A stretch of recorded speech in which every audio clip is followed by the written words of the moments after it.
Project V. An engineering code term. 2 words to embrace one of the most significant engineering projects carried out in Australia in recent times. It seems incongruous to use just 2 words to describe a massive project involving the expenditure of tens of millions of dollars. It was no easy undertaking, this Project V. A project which began 3 years before, when 14 men sat around a table to talk about the making of a motor car.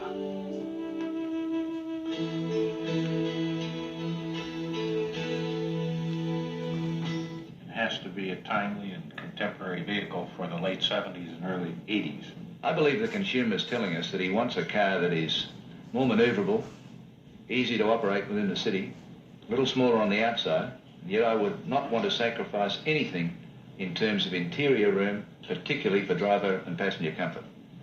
I believe that the exterior size is reduced enough so it will achieve the objectives that we're after. It just seems to me like that's about the size of car that we'd be looking at. Well, I'd certainly agree that the V-car looks like a very attractive contemporary candidate for us here in Australia. It has to have a very Australian character, has to be proved for the Australian road system and developed and given an Australian theme or something that's very characteristic of the car. Leo, I think you've done a great job. I think it'll sell beautifully.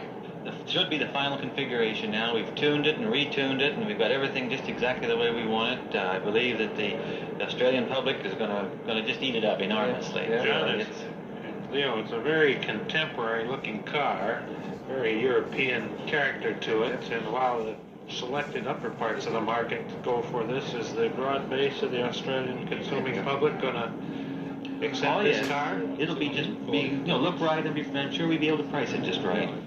But it's one thing to have a shape and ideas, another to have metal and hardware.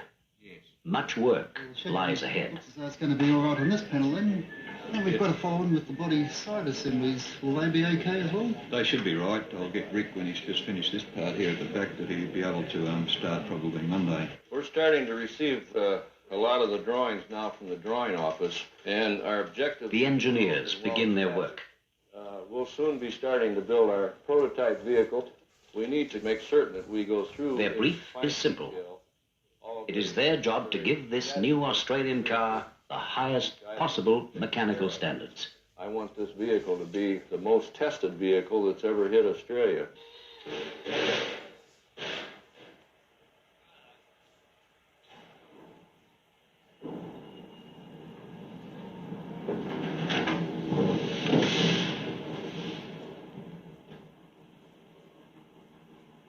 Hundreds of tons of pressure and a sheet of steel becomes a panel for a motor car. Like the dozens of others that make up a single vehicle, it's subjected to exhaustive examination.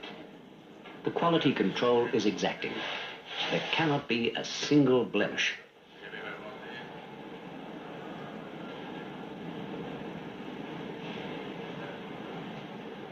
It's not too bad, first off. Small one there. A little bit, but... Yeah, all right, yes.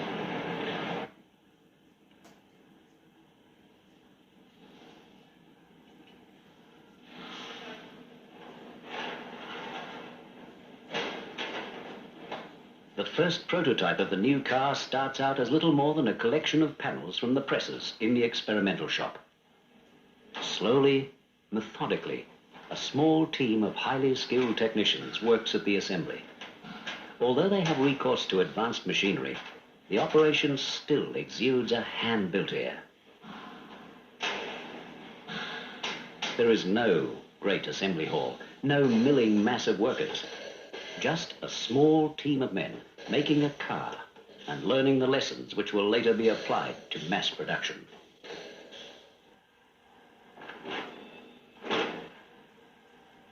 This is an important moment. A prototype car is physically taking shape. Up until now, the designers and engineers have seen only drawings, clay models and fiberglass shapes. This will be a real car. Well, there's something here I'd like to show you. Look, Although that's been rectified now, Jim. Well, look, there's another problem associated with this. Where these louvers are pierced, there's a slight... Flooding the panel on the edge. Yeah. John, do you think we could... Quality control is a crucial consideration for any vehicle manufacturer. And while this prototype will live a seemingly simple existence, for others following, life is hard, and in some instances, brutally short.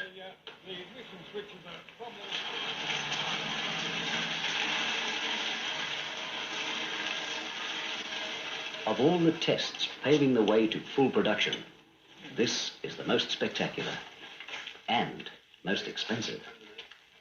This car is to end up against a concrete wall. It's a test that has to be carried out. The engineers need to know that the car meets their own standards and those of government agencies.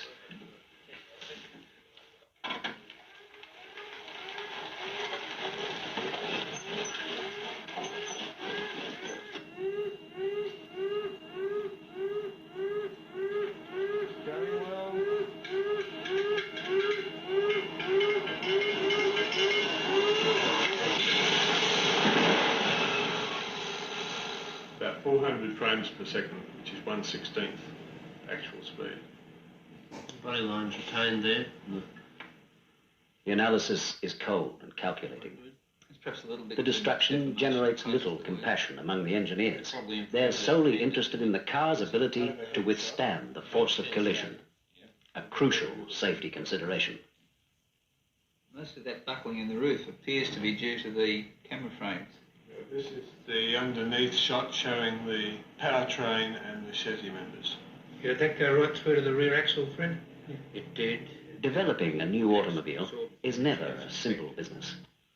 At the proving ground, skilled test drivers use special road surfaces to throw the V-car into wild gyrations to examine suspension behavior. They mercilessly play transmissions by running full throttle and ramming the gears from forward to reverse without respite. Other tests are just as punishing.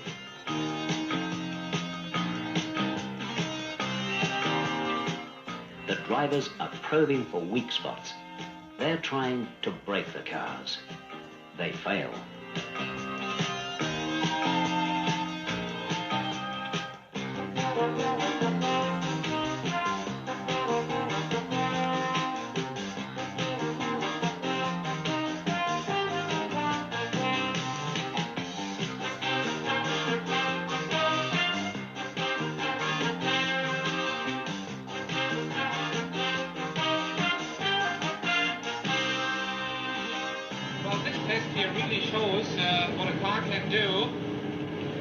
Because it's very loose and muddy surface, and all you have to do is to very, very slightly correct the car and it follows you immediately.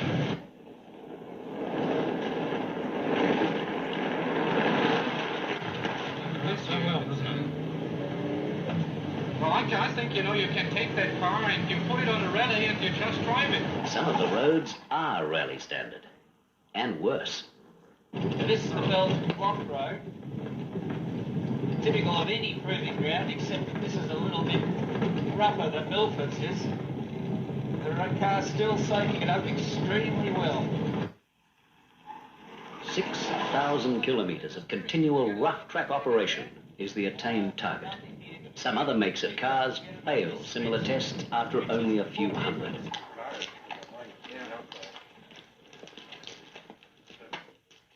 V-car achieves its proving ground targets. And when the decision makers, the men who review the results and eventually order it into production, look at the cars, they have much to smile about. Very comfortable feeling when you sit in it. On the seats, they hold you very nicely. Through the back seat, I think. Yeah. Well, that's the whole idea of the cord, you know, so that you don't slip around on that and stuff. There is only one great test left. Public roads. From the outback to alpine country. V-car will run them all. Nothing will be left to chance. This is just one of many trips V-car makes to the high country. These conditions, cold operating temperatures, combined with roads featuring a variety of conditions from ice to slush, can't be simulated in the laboratory. V-car faces them all.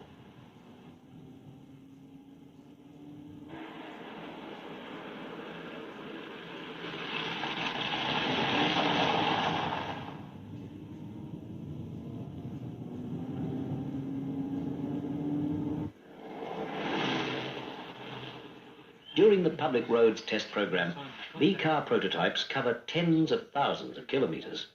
The roadside conferences, the field examinations of test data take place against a wide spectrum of backgrounds.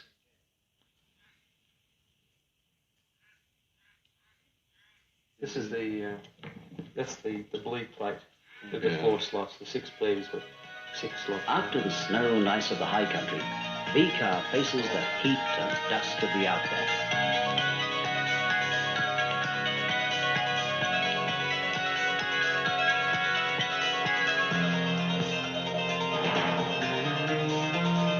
No Australian car has been tested this hard. The extensive program of readying V-car for the diversity of Australian conditions has been a vital requirement of the entire development program from the outset. V-car has been blooded, and blooded well. The 14 men meet again.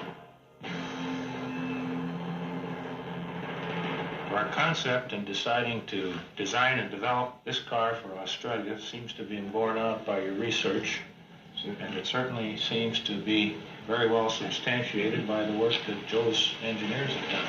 After years of detailed planning, testing, the whole organization giving everything it has, it's time to start the line running. So let's go. As V-car takes shape, it's the culmination of those tens of millions of dollars, those 3 years of design and development. The hard lessons learned at the drawing board, in the experimental shop, at the proving ground, and on forays onto isolated public roads. The lessons finally culminate in production. The slide ruling is well behind now.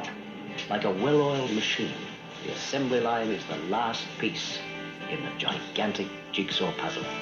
This job up here is job number 1, the very first job that we've produced off the assembly line here at Dandenong.